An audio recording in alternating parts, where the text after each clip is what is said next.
As we have seen, a compass will indicate the direction to magnetic north by detecting the Earth's magnetic field.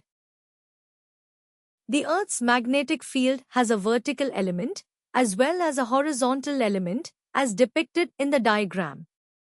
The nearer to the magnetic pole, the greater the vertical component becomes, and the less the horizontal component becomes.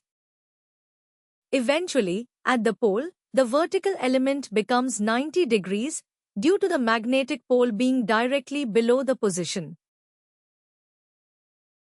The angle that the magnetic lines of force make to the horizontal is referred to as the angle of dip. This angle will be maximum at the magnetic poles and reduce as we move away from the poles.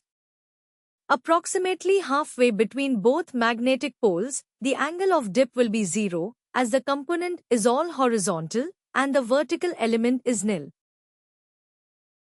The position where this occurs is referred to as the magnetic equator.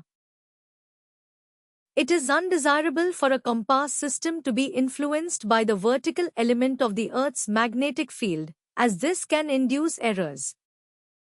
The horizontal element is used by the compass to determine magnetic north, and this is known as directive force. As can be seen in the diagram, the angle of dip will vary with increasing magnetic latitude. Example A has a low dip angle, as it is near to the magnetic equator. Example B has more dip at mid-latitudes, although the angle is acceptable. Example C has a large angle of dip, as it is near to the magnetic pole. The angle of dip is referred to as inclination, and the line of zero dip, the magnetic equator, is referred to as an inclination line.